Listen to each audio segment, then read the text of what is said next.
Meet maintenance automaton number B14. Hello, maintenance automaton number B14. Hello. How are you? I was sent here to kill you. Okay.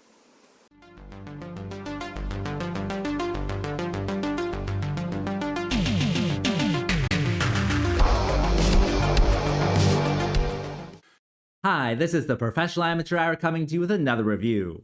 This week, Leo sent me a screener for The Xenophobes, and this 2026 film was directed by Penny Colors and Hale Dace, and stars Svetlana Tulasi, Andrew Smith, and Helena Sullivan, among others, of course. So what is the story of this film? Well, this one, it's a sci-fi film, so it takes place in outer space, or at least the first half does, as there is this colony ship going to this other planet. And of course, the other planet has aliens on it, so they have to try to negotiate with the aliens so that they can, set up their colony. And then after that, something happens and they have to kind of return to Earth. But Earth is not how they left it after all. If they're traveling at the speed of light, time works differently. So it might have only been, 6 years for them, but it's been 50 years for the Earth, and things are different now. What will happen though? Well, for that, you gotta watch the movie and find out. Alright, so let's discuss this film. Well, with this one, as a bad movie lover, I enjoyed the first half of this one when they're in outer space dealing with these aliens and stuff. It's kind of funny because the aliens are actually the xenophobes. They don't want anything to do with the humans, and they're actually firing missiles and stuff at them, and then they have to use their graviton beams to redirect them and all of this different stuff. And it is actually kind of fun when it comes down to it. It does have that low budget element to it where all the CGI is, really kind of bad, but I'm there for it. I thought it was just kind of fun. Certainly they get the concept of what is going on across effectively enough where you know exactly what's going on. So I did enjoy all of the different space stuff and the space battles. It was quite a bit of fun.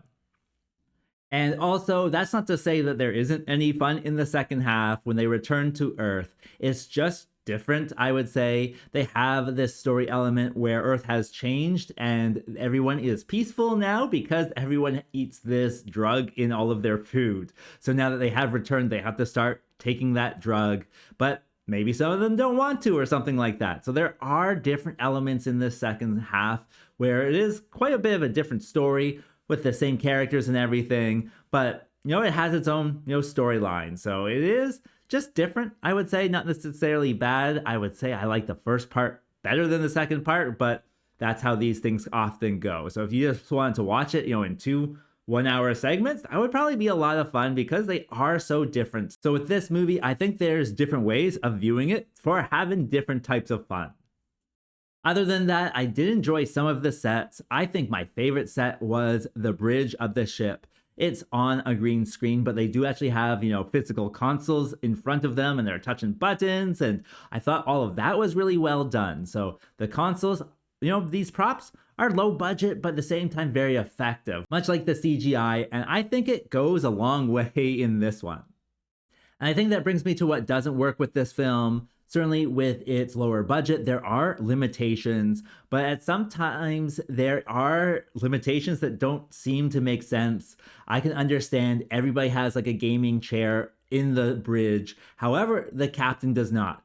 The captain has a wooden chair for no reason. It's never explained. It might be her favorite chair from Earth or something, and so she brought it. But at the same time, it's why do you have a spaceship with wooden chairs? I couldn't believe that element to it. Of course, with the low budget, everything is not necessarily up to standard. Like I said, with the CGI, it's all really kind of corny and not very good, but at the same time, I think it's effective enough for you to understand. The compartments inside the spaceship, like the pool area, is clearly just a pool at the community center. And it, I think, would affect anyone who, doesn't really kind of like that low budget stuff. Here on this channel, of course, we're big fans of low budget stuff. So I enjoyed it. And like I said, I kind of was laughing at that wooden chair business. That was funny. So it is something that does affect the movie. So if you can kind of ignore that element to it or look past it, I would say, then this one does have some fun elements.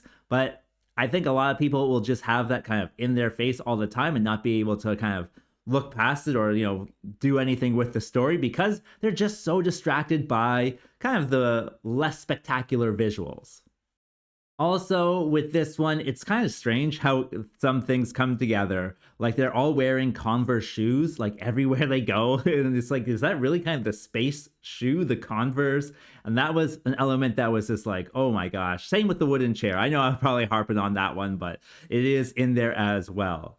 With this one, when they do return to Earth, they're just in a gymnasium the whole time. And that kind of whole storyline, I thought kind of just deflated kind of the cool stuff that you saw in the first half because it's so kind of more mundane. I did enjoy the story with them having to decide whether or not they want to become, peaceful people, but having to take this drug. So the story, the talking, is just really kind of people talking in rooms by that point. So it is something that I think, some viewers will mind, but others won't. So it is up to you, I would say.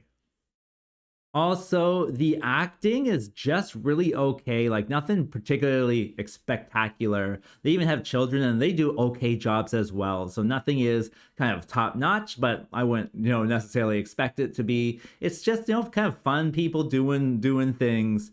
What else? I do think it is too long. Like I mentioned, it is over 2 hours, like 2 hours and 5 minutes or something, but you can watch it, 1 hour at a time. I think that would be a good experience. But watching it all at once, I did find myself kind of reaching for my phone sometimes. So it does kind of get a little bit tiresome when they are just, people talking in rooms. Even by the end, it's like people sitting in rooms and then they're talking to an iPad or something. And, there's a person on the iPad.